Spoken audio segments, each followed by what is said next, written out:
जब मैं यहां पर पहुंचा हूं, देवरिया की वो महान धरती, एक ऐसी धरती देवरिया जिसको देवों की धरती माना गया,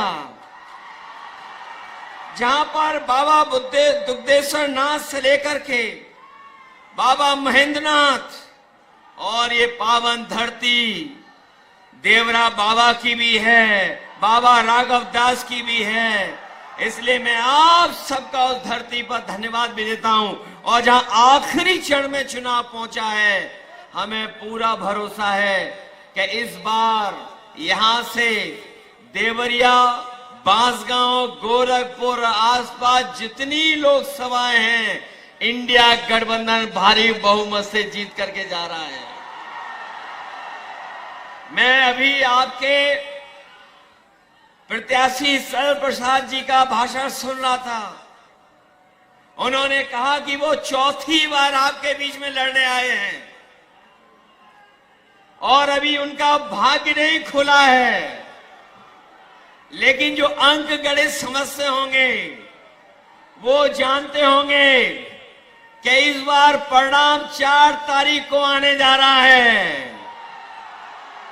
हमारे सरल प्रसाद जी, जिनका चुनाव चिन्ह कांग्रेस का है हाथ, ये न केवल जीतने जा रहे हैं बल्कि रिकॉर्ड मतों से जीत करके जाएंगे। और दूसरे प्रत्याशी हमारे नामा राशि हैं। अगर हमारा नाम है तो हमारे जो गठबंधन के प्रत्याशी, इनका भी है। बताओ, हमारे नामा राशि को जिताओगे? हमसे ज्यादा वोटों से जिताओगे?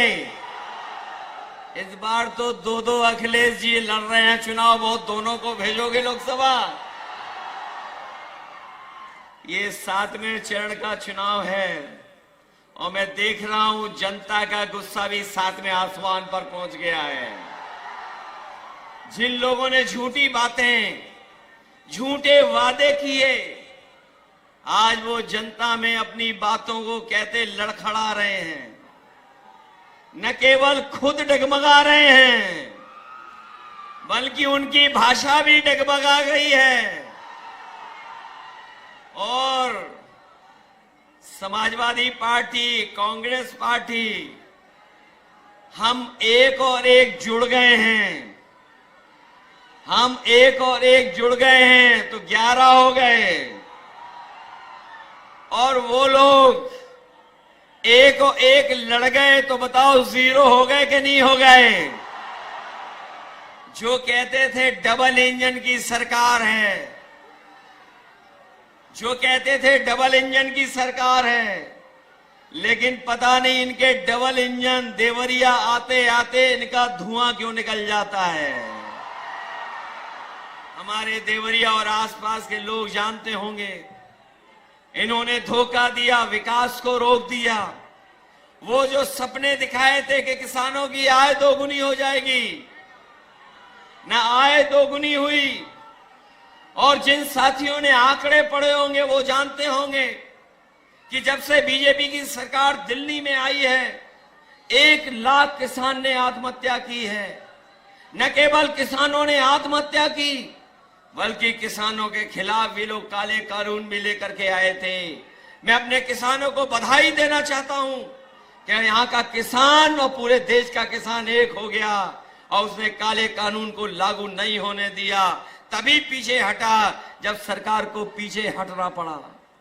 इसलिए जहां इन्होंने किसानों को आय दोगुनी का सपना दिखा करके धोखा दिया, वहीं हमारे नौजवान जानते होंगे उनकी हर परीक्षा का पेपर लीक हो गया।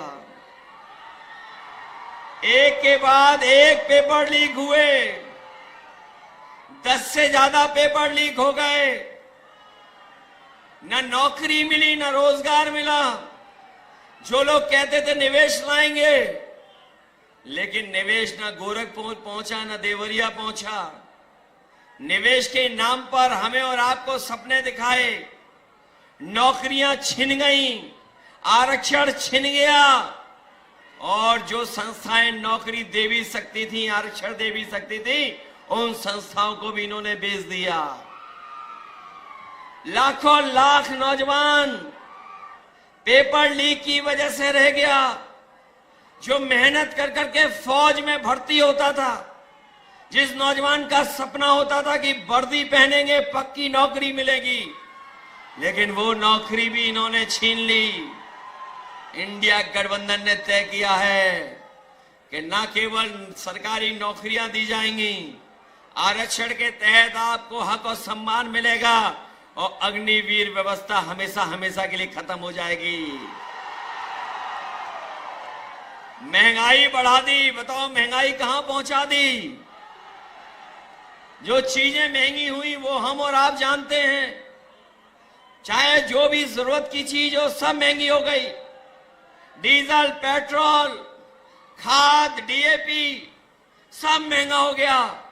और सीमा यहां तक ये बीजेपी के लोग लांग गए कि इन्होंने खाद की बोरी से भी चोरी शुरू कर दी। बताओ खाद की बोरी से चोरी हुई कि नहीं हुई? पहले 5 किलो हुई, फिर 5 किलो हुई। बताओ 10 किलो चोरी हो गई कि नहीं हो गई? मैं कभी कभी सोचता हूं ये बोरी की चोरी कहां से सीख करके आए हैं। वो देखा होगा बाजार में आपने पार्ले जी बिस्किट पैकेट, पहले इतना बड़ा आता था, अब कितना बड़ा हो गया। जैसे जैसे महंगाई बढ़ी उन्होंने मुनाफा कमाना शुरू किया। बताओ वो बड़ा पैकेट छोटा हो गया कि नहीं हो गया? इनकी सरकार आ गई तो आप देख लेना पार्ले जी बिस्किट पैकेट का एक बिस्किट वाला पैकेट मिलेगा। आपकी मोटरसाइकिल महंगी कर दी कि नहीं कर दी? कहां 50,000 में आ जाती थी मोटरसाइकिल, बताओ 1 लाख में आ रही है। पेट्रोल डीजल तो किया ही किया महंगा है। और यही नहीं, जब 2022 में ने वोट चाहिए था तो बताओ राशन में क्या क्या दे रहे थे आपको? राशन में रिफाइंड तेल दे रहे थे, नमक दे रहे थे, दाल दे रहे थे। आज मात्रा कम हो गई, राशन में पता नहीं क्या दे रहे हैं। भरपेट गरीब खाना नहीं खा सकता है। इसलिए समाजवादी पार्टी और कांग्रेस पार्टी ने भी तय किया है कि सरकार बनेगी 4 जून के बाद तो राशन की मात्रा बढ़ेगी, गुणवत्ता बेहतर होगी, पैकेट का आटा और डाटा भी फ्री देने का काम होगा। इसलिए मदद करो सब लोग। मदद करोगे आप लोग? बताओ परिवर्तन की हवा चल रही कि नहीं चल रही है? देवरिया वालों हवा चला रहे हो कि नहीं चला रहे हो? ये पूर्वांचल के लोग हैं, इस बार रुकने वाले नहीं हैं। बताओ हिसाब किताब बराबर करोगे? न केवल हिसाब किताब देवरिया का करना है, बांसगांव से लेकर के गोरखपुर आसपास सब सीटों को जिताना है। क्योंकि ये चुनाव हमारे आपका तो है ही है, लेकिन ये चुनाव हमारे आने वाली पीढ़ी के भविष्य का चुनाव भी है। जहां हमारी भविष्य की पीढ़ी का चुनाव है, वहीं संविधान बचाने का चुनाव है कि नहीं है? संविधान बचाओगे आप लोग? ये संविधान वही है जो हमें आपको सम्मान दिलाता है, हमें आपको हक दिलाता, अधिकार दिलाता है। यही संविधान हमारी संजीवनी है। मैं अपनी बात को कहता हुआ खत्म करता हूं कि रोटी, कपड़ा और मकान, लेकिन सबसे पहले हमें बचाना है संविधान। इसलिए मदद करिए। मुझे पूरा भरोसा है कि इस बार सदर प्रसाद जी ऐतिहासिक वोटों से जीत करके जाएंगे। जिताओगे आप लोग? ऐसा तो नहीं है बूथ पे जाने के लिए घबरा जाओ आप लोग। बीजेपी वाले रोके तो रुक तो नहीं जाओगे? एक क्रांतिकारी धरती वाले लोग हैं, ये रुकने वाले नहीं हैं। ये आपको डराएं तो डरोगे तो नहीं? ये कुछ लालच दें बूथ के दिन तो कुछ करोगे तो नहीं? ये घालमेल करें तो बच के रहोगे? तो इसलिए बूथ पर तैयारी कर करके वोट डालना।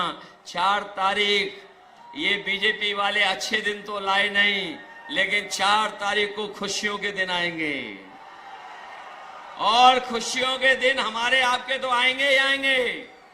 इन हमारे प्रेस वालों के लिए आजादी का दिन होगा, सुनहरा दिन होगा, फ्रीडम ऑफ प्रेस भी होगा। न केवल सरकार बदलने जा रही है, मित्र मंडली बदलने जा रही है। मित्र मंडली तो बदलेगी बदलेगी, मंत्रिमंडल भी बदलेगा और मीडिया बंडल भी बदलेगा 4 तारीख को। जो सुनाते रहे मन की बात, अब होगी संविधान की बात। इन्हीं शब्दों के साथ आप सबका बहुत बहुत धन्यवाद।